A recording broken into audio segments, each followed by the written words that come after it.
લાખ રૂપિયાની બુદ્ધિ. રાજાનો કુંવર અને કારભારીનો દીકરો. રાજાના કંઈક વાંકમાં આવવાથી રાજાએ તે બંનેને દેશવટો આપીને હદપાર કર્યા હતા. 2 દિવસ સુધી રખડ્યા પણ ખાવાનું કાંઈ મળ્યું નહીં. ભૂખ બહુ લાગેલી. સાંજ પડી ગઈ હતી.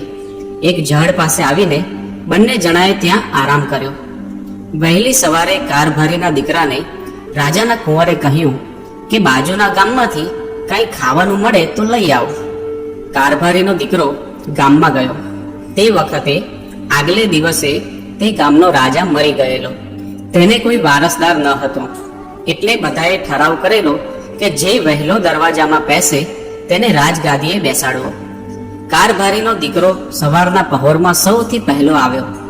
તેના ગળામાં હાર પહેરાવીને તેને ધામધૂમથી મહેલમાં લઈ ગયા. નવા રાજાની સવારી સવારે 9 વાગે નીકળશે એમ ગામમાં જાહેરાત કરી. હાથી ઉપર સવારી નીકળી. આગળ ઊંટ ઉપર નોબતો વાગતી જાય, પાછળ રાજ્યના અમલદારો આવે. એમ શહેરમાં તો ધામધૂમ થવા લાગી. આ બાજુ રાજાનો કુંવર વિચાર કરવા લાગ્યો કે કારભારીનો દીકરો ખાવાનું લેવા ગયો છે ને હજુ કેમ ના આવ્યો. તે પણ તે જ ગામમાં આવ્યો. ત્યાં મોટી મોટી દુકાનો અને મકાનો જોયા. એક દુકાન ખાલી દેખી.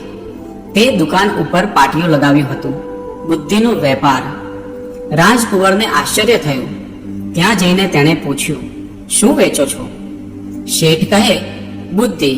5 રૂપિયાની, 10 રૂપિયાની, 100 રૂપિયાની, 1000ની અને લાખની પણ બુદ્ધિ મળે છે.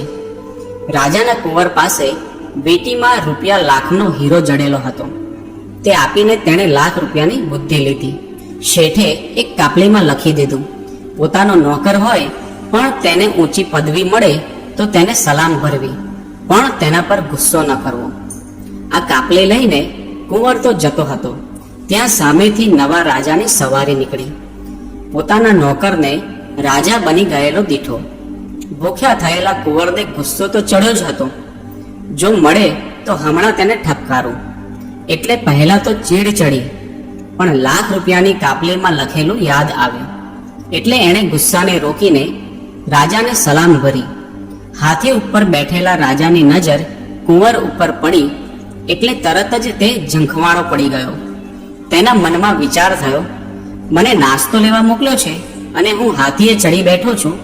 તેથી તેણે એક નોકરને બોલાવી તે કુંવરને જમાડીને મહેલમાં લાવવા આજ્ઞા કરી. ગામમાં સવારી ફરીને પાછી મહેલમાં આવી. સભા ચિક્કાર ભરાઈને બેઠી હતી. રાજાએ બધાને સંબોધીને વાત કરી કે હું રાજા છું, તે જેમ કહું એમ થાય ને? સૌએ હા કહી. ફરી રાજા કહે, આ રાજ્ય કોઈને આપી દઉં તો? બધા કહે, તમારે જેમ કરવું હોય તેમ કરો, તમે ધણી છો, માટે તમારું ધાર્યું કરી શકો. સારું કહી રાજાના કારભારીના દીકરાએ સૌને કહ્યું, ખરો રાજા તો આ છે, માટે એને ગાદીએ બેસાડો, હું તો એનો કારભારી છું. એમ રાજાના કુંવરને લાખ રૂપિયાની બુદ્ધિ પ્રમાણે વર્તવાથી ગાદી મળી. પણ હરામખોર કેમ હાથીએ ચડી બેઠો? એમ ગાળ દીધી હોત તો જેલમાં જ પૂરત. પણ આણે તો સલામ ભરી દીધી તો કામ થઈ ગયું.